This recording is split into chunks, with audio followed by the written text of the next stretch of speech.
बिस्मिल्लाहिर्रहमानिर्रहीम। बेटा, आज के लेक्चर में हम पैराबोला ऑफ सेफ्टी को स्टडी करेंगे। पैराबोला ऑफ सेफ्टी से मुराद हमारा एक ऐसी बाउंड्री लाइन है जिसके अंदर वो तमाम पाथ कवर हो रहे हैं जो कि एक projectile with same initial velocity and different angle cover कर सकता है। ठीक है, जैसे कि यहाँ पर मैंने एक एग्जांपल जनरेट की है। आप ऐसा ज्यूम करें कि जिस वक्त एक बॉम्ब ब्लास्ट होता है तो बॉम्ब ब्लास्ट होने पर अगर एक बॉम्ब यहाँ पर ज़मीन पे पड़ा है, जब वो ब्लास्ट होगा तो उसके जो पार्टिकल हैं उनकी सबकी इनिशियल वेलोसिटी सेम रहेगी, लेकिन उनकी जो बॉम्ब के पीसीज हैं वो डिफरेंट एंगल बनाते हुए प्रोजेक्ट हो जाते हैं। ठीक है, जब वो डिफरेंट एंगल बनाते हुए प्रोजेक्ट होते हैं तो सब सेम इनिशियल वेलोसिटी के साथ होते हैं, लेकिन सबका एक्स एक्सिस से डिफरेंट एंगल बन रहा होता है। और हमें पता है कि जो रेंज है प्रोजेक्टाइल की वो डिपेंड करती है एंगल पर। तो अगर एंगल की वैल्यू चेंज होती है तो रेंज की वैल्यू में भी कमी या ज़्यादती आ जाती है। ठीक है, 45 डिग्री पर सबसे ज़्यादा रेंज कवर होगी, 30 डिग्री पर ये रेंज कवर हो रही है। ठीक है, कुछ ऐसे भी पॉइंट होंगे कि जिन पे सेम रेंज कवर होगी, डिफरेंट एंगल होंगे बट रेंज सेम कवर होगी। कुछ ऐसे भी पॉइंट होंगे रेंज तो मिनिमम कवर हो रही है बट हाइट मैक्सिमम कवर हो रही है। ये जो डिफरेंट एंगल बनाते हुए पाथ हमारे पास आ रहे हैं, अगर हम इन सब पाथ्स को कंसिडर करते हुए एक ऐसा पैराबोला ड्रॉ कर लें कि वो उस पैराबोला के अंदर ये तमाम के तमाम पाथ इंक्लूड हो जाएं, तो ये जो पैराबोला ड्रॉ किया जा रहा है इस पैराबोला को ही हम पैराबोला ऑफ सेफ्टी का नाम देते हैं। ठीक है, पैराबोला ऑफ सेफ्टी के बारे में इल्म होना बहुत ज़रूरी है। अगर इसके बारे में इल्म हो तो हमें ये अंदाज़ा है कि हम किस रेंज से बाहर होंगे तो हमें कोई नुकसान नहीं होगा, या जो प्रोजेक्टाइल है वो किसी हालत में या किसी भी एंगल पे विद दिस इनिशियल वेलोसिटी इस रेंज से बाहर नहीं गिरेगा, इस रेंज से बाहर हम पर अटैक नहीं हो सकेगा। तो डिफेंस पर्पसेस में इस बात को मैयर करना, इस बात का अंदाज़ा लगाना बहुत ही अहम है। ठीक है, और चेक करते हैं कि इस पैराबोला के पाथ के लिए हमारे पास क्या इक्वेशन है। तो इसके लिए हमने लास्ट टॉपिक पढ़ा था जिसमें हमने रेंज ऑफ प्रोजेक्टाइल कैलकुलेट की थी फॉर एन इंक्लाइन प्लेन। ठीक है, उसमें रेंज की वैल्यू हमारे पास आई थी R is equal to V naught square by G 1 plus sin beta. अब ये जो रेंज की वैल्यू हमारे पास आई है इसमें V नॉट जो था वो इनिशियल वेलोसिटी थी, जबकि बीटा वो एंगल था जो प्रोजेक्टाइल सरफेस के साथ बना रहा था, जबकि G ग्रेविटी की वैल्यू है यहाँ पर। ठीक है, इसे रीअरेंज कर लें। R multiply by 1 plus sign beta is equal to V not square by G। R को अगर आप अंदर मल्टीप्लाई कर लेते हैं then R plus R sign beta is equal to V not square by G। ठीक है, जब हमने range of projectile on an incline plane पढ़ा था तो वहाँ पे हमने देखा था कि Y इक्वल था R साइन बीटा के। Since y is equal to R sine beta, तो हम इसे लिख सकते हैं आर साइन बीटा को रिप्लेस करके इसकी जगह वैल्यू आ जाएगी y is equal to V not square by G. यहाँ से रीअरेंज करते हैं पहले और फिर दोनों तरफ स्क्वायर ले लेते हैं। r is equal to V not square by G minus Y. Taking square on both sides, जब हम स्क्वायर लेंगे तो यहाँ पर आर स्क्वायर इक्वल आ जाएगा V not square by G minus Y whole square के। ठीक है, यहाँ से हम अगर स्क्वायर का फॉर्मूला ओपन कर लें तो वो वैल्यू आ जाएगी V not 4 by G square minus 2 V not square G into Y plus Y square. ये जो आर स्क्वायर की वैल्यू आई है ये बेसिकली हमारे पास तय करदा फासला है अलॉन्ग एक्स एक्सिस। तो तय करदे फासले के लिए जब हमने पोजीशन वेक्टर का मैग्नीट्यूड लिखना होता है, तो मैग्नीट्यूड के लिए हमने ये कंडीशन पढ़ी हुई है कि आर स्क्वायर इक्वल होता है X square plus Y square के। एक्चुअली ये बात आपने इस तरह से पढ़ी हुई है कि रेंज हमेशा या रिजल्टेंट हमेशा बराबर होता है रिजल्टेंट का magnitude. R is equal to X square plus Y square under square root. अगर दोनों तरफ इसके स्क्वायर ले लिया जाए तो ये वाली वैल्यू आ जाएगी हमारे पास। ठीक है, तो यहाँ पर आर स्क्वायर की जगह ये वैल्यू रिप्लेस करते हैं। X square plus Y square equal to V not 4g square minus 2v not square G Y plus Y square. ये वाई स्क्वायर इस वाई स्क्वायर से कैंसल आउट हो जाएगा। हमारे पास यहाँ पे वैल्यू रह जाती है X square is equal to, इसे रीअरेंज कर लेते हैं, वाई वाली वैल्यू पहले कांस्टेंट वाली बाद में, minus 2v not square by G Y plus v not 4 by G square. X square is equal to, यहाँ से के साथ जो वैल्यू है बेसिकली हमें सारी वैल्यू को कॉमन निकालना है। अगर इस वैल्यू को यहाँ से कॉमन निकालना है तो इसी वैल्यू को इस टर्म के साथ डिवाइड करते हैं। ठीक है, तो हमारे पास वैल्यू आ जाएगी X square is equal to minus 2v not square G Y, क्योंकि माइनस कॉमन लिए साइन चेंज होकर minus v not square by G 2g आ जाएगा। अब ये जो इक्वेशन हमारे पास जनरेट हुई है, ये इक्वेशन बिल्कुल पैराबोला की स्टैंडर्ड इक्वेशन जैसी है। x minus eight square is equal to minus 4a y minus K. यहाँ से देखें तो x स्क्वायर को लिख सकते हैं x minus 0 square is equal to minus 2v not square by G Y minus v not square by 2g। तो अब यहाँ से कंपैरिजन कर लें इन दो इक्वेशन का, तो h की वैल्यू हमारे पास यहाँ से क्या आ रही है, h इक्वल आ रहा है 0 के, जबकि k की वैल्यू क्या आ रही है, k इक्वल आ रहा है v not square by 2g के। और 4a की वैल्यू क्या बन रही है,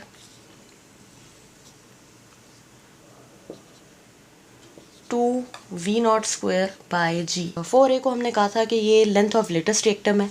अगर ये लेंथ ऑफ लेटेस्ट रेक्टम है तो इसे सिंप्लीफाई थोड़ा सा कर लें तो a की वैल्यू यहाँ से हमारे पास आ जाती है, सॉरी ये 4 इस तरफ आके डिवाइड होगा, सिंप्लीफिकेशन के बाद v not square by 2g। ठीक है, तो जो जनरल इक्वेशन है, जनरल इक्वेशन के लिए हमारे पास वर्टेक्स की वैल्यू क्या थी, वर्टेक्स बराबर है, वर्टेक्स के जो कोऑर्डिनेट थे वो थे h और k। h की वैल्यू यहाँ पर हमारे पास क्या आई है 0 और k की वैल्यू क्या आ गई है v not square by 2g। अब आ जाते हैं फोकस पे। फोकस को अगर हम यहाँ पर पैराबोला ऑफ सेफ्टी पढ़ते वक्त जो फोकस की वैल्यू है उसको हम f से रिप्रेजेंट कर लेते हैं। ठीक है, फोकस के लिए हमने फॉर्मूला ये सीखा था h k माइनस a। तो h k माइनस a में h की वैल्यू तो डायरेक्टली 0 आ जाएगी, जबकि k की वैल्यू हमारे पास यहाँ पर क्या है v not square by 2g और a की value v not square by 2g। तो यहाँ से देखेंगे दोनों कैंसल आउट हो जाएंगे, तो फोकस की वैल्यू हमारे पास आ जाती है 0 0। यानी कि पैराबोला ऑफ सेफ्टी में जो फोकस पॉइंट होगा वो हमेशा ओरिजिन रहेगा। तो जो इक्वेशन हमने यहाँ पर ड्राइव की है X square is equal to minus 2v not square by G Y minus v not square by G, ये रिप्रेजेंट करती है एक पैराबोला को। ठीक है, और ये हमारी जर्नल इक्वेशन है किसी भी प्रोजेक्टाइल के लिए पैराबोला ऑफ सेफ्टी कैलकुलेट करने के लिए। ठीक है, लास्टली जो आर्टिकल हमें पढ़ना है वो एग्जाम्पल नंबर 5 है। उसमें बेसिकली हम ये कैलकुलेट करना चाहते हैं कि अगर किसी पार्टिकल को प्रोजेक्ट किया जाता है with initial velocity v not और वो 2 पॉइंट में से पास करता है P एंड Q, जिनकी हाइट जो है वो HP और HQ है एक्स एक्सिस से।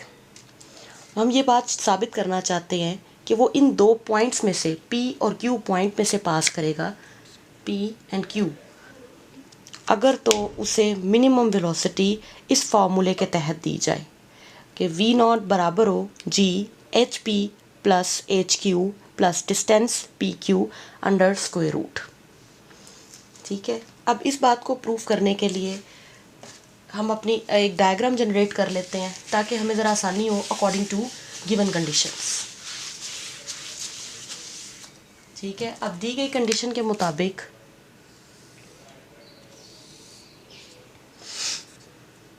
ये ओरिजिन हो गया, ये हमारे पास आ गया X axis, then Y axis.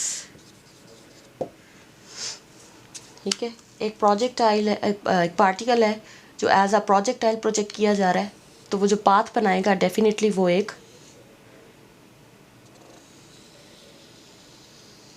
Parabolic path है।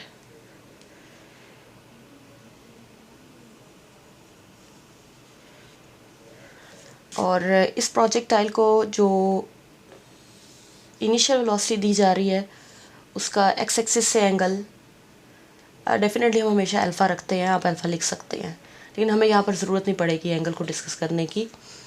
इनिशियल वेलोसिटी लेट्स से जो V0, लेट्स से एक पॉइंट P यहाँ पर है, एक पॉइंट Q यहाँ पर है। P से जो एक्स एक्सिस के अलॉन्ग डिस्टेंस है उसको हमने नाम दिया HP, Q से जो एक्स एक्सिस के अलॉन्ग डिस्टेंस है उसे नाम दे लिया HQ का, स्मॉल q। यहाँ पर लेट्स से ये इस पैराबोला का फोकस पॉइंट है, इसे हमने F से रिप्रेजेंट कर लिया। अगर ये पैराबोला का फोकस पॉइंट है तो इसका P से भी फासला होगा कुछ ना कुछ, जिसे हम PF का नाम देते हैं। इसका कुछ ना कुछ फासला Q से भी है जिसे हम डिस्टेंस FQ का नाम देते हैं, जबकि P और Q के दरमियान भी लीस्ट डिस्टेंस हम नोट कर लेते हैं क्योंकि हमें एक्चुअली डिस्टेंस PQ की भी ज़रूरत है। ठीक है, अब जब हमने ये पैराबोला ड्रॉ किया तो हमें ये पता है कि जितना फासला इस P पॉइंट का F फोकस पॉइंट से होगा उतना ही फासला एक ऐसी लाइन से होगा जो फोकस पॉइंट के ऑपोजिट पैरेलल है एक्स एक्सिस के अलॉन्ग, जिसे हमने डायरेक्ट्रिक्स का नाम दिया हुआ था। ये जो हाइट जो P पार्टिकल तक है इसे एक्सटेंड कर ले, जहाँ पर ये डायरेक्ट्रिक्स को कट कर रही है इस पॉइंट को नाम दे लेते हैं M का। इसी तरह Q पॉइंट को भी ऊपर मिला लें तो इस पॉइंट को नाम देते हैं N का। ठीक है, अब यहाँ से अगर आप फिगर से नोट करें तो बेसिकली हमने डायरेक्ट्रिक्स इक्वेशन लिखी है, तो इक्वेशन ऑफ डायरेक्ट्रिक्स के लिए हमारे पास जो फॉर्मूला है अभी अभी हमने पढ़ा है कि y इक्वल है V0 स्क्वायर बाय 2G। और जब हमने जनरल इक्वेशन भी पैराबोला की पढ़ी थी तो हमने यही देखा था कि इक्वेशन ऑफ डायरेक्ट्रिक्स इक्वल थी y equal to V0 square by 2G। ठीक है, अब यहाँ से एक्चुअली हमारा टारगेट V0 की वैल्यू कैलकुलेट करना है, रीअरेंज कर लेते हैं। तो इसे लिखा जा सकता है 2GY is equal to V0 square. ठीक है, ये जो वैल्यू आ रही है हमारे पास y की, हम सिर्फ इसको रिप्लेस करना चाहते हैं। तो अगर हम अपनी फिगर से देखें तो फिगर में जो डायरेक्ट्रिक्स का फासला है, एक तो हमने इस इक्वेशन के थ्रू रिप्रेजेंट कर दिया कि ये इक्वेशन इस लाइन को रिप्रेजेंट करती है। अगर हम फिगर से इस फासले को देखें तो जो y है, यहाँ से ये जो y की वैल्यू आ रही है बेसिकली वो y इक्वल है इन दो डिस्टेंसेस के, डिस्टेंस P से M, डिस्टेंस HP, यानी कि y इक्वल है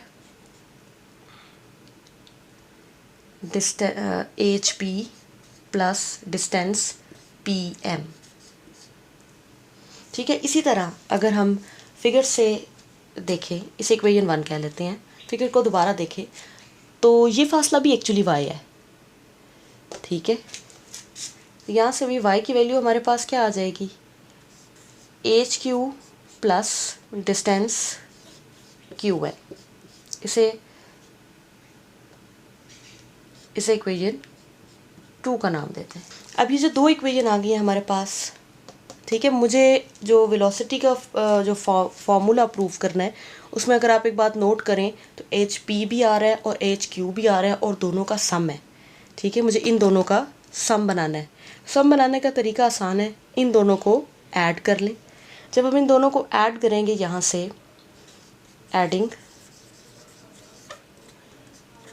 1 and 2, तो ऐड करने पर हमारे पास वैल्यू कुछ इस तरह से आ जाएगी। 2y लेफ़्ट साइड लेफ़्ट में ऐड हो जाएगी, राइट साइड राइट में ऐड होगी। H P plus H Q plus distance P M plus distance Q N. ठीक है, अब ये जो यहाँ से ये जो वैल्यू आ रही है हमारे पास 2y की, इसे जो हमारी डायरेक्ट्रिक्स की फॉर्म बनी थी, हमारे पास क्या फॉर्म थी, 2gy is equal to V not square, इसमें इंसर्ट कर लेते हैं। अब जब हम इसमें इंसर्ट करेंगे तो ये देखिए, इसको रीअरेंज करके लिख लें। हम ऐसे लिख सकते हैं 2yg। जब आप ऐसे लिखेंगे तो 2y की जगह वैल्यू इंसर्ट हो जाएगी, g एज इट इज़। यहाँ g को आप पहले भी लिख सकते हैं, कोई ऐसा प्रॉब्लम नहीं है, मल्टीप्लिकेशन में कोई फ़र्क नहीं पड़ता। तो g 2y की जगह आ जाएगा H P plus H Q plus distance P M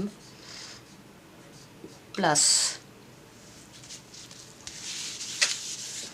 distance Q N is equal to V not square.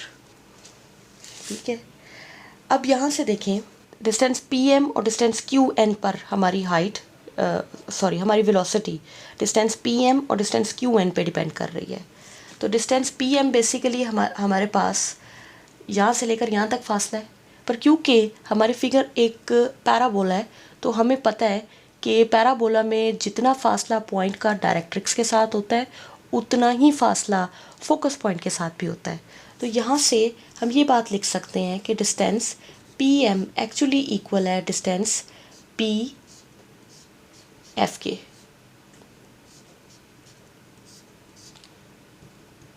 इसकी वजह क्योंकि हमारी फिगर पैराबोला है, जबकि इसी तरह डिस्टेंस क्यू एन इक्वल आ जाता है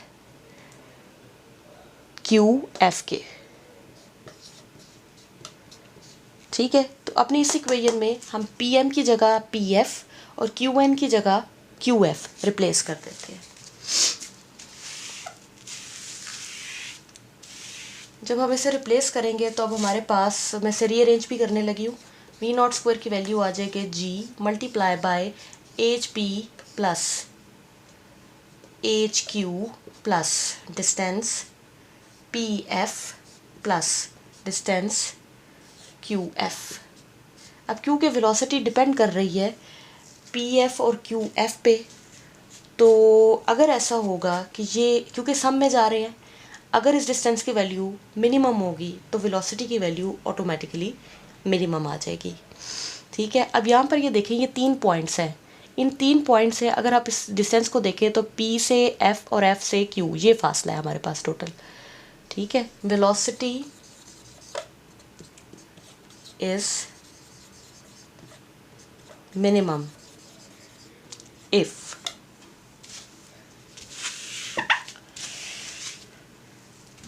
डिस्टेंस PF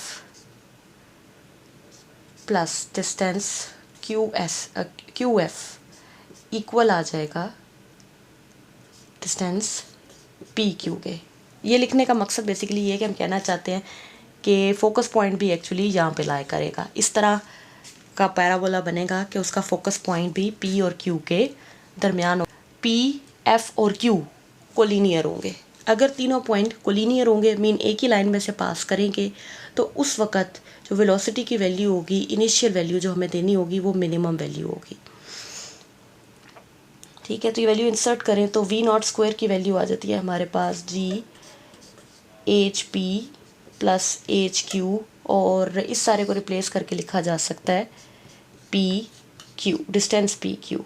और यहाँ से स्क्वायर को ख़त्म कर लें, taking square root on both side, तो वी नॉट बराबर आ जाता है square root G H P plus H Q plus distance P Q. तो ये मिनिमम वैल्यू है जो किसी प्रोजेक्टाइल को दी जाए तो वो इन दो पॉइंट्स पी क्यू में से पास करेगा जो हाइट कवर करते हैं एक्स एक्सिस से H P and H Q. ठीक है, तो आज का लेक्चर यहीं तक है। अल्लाह हाफिज़।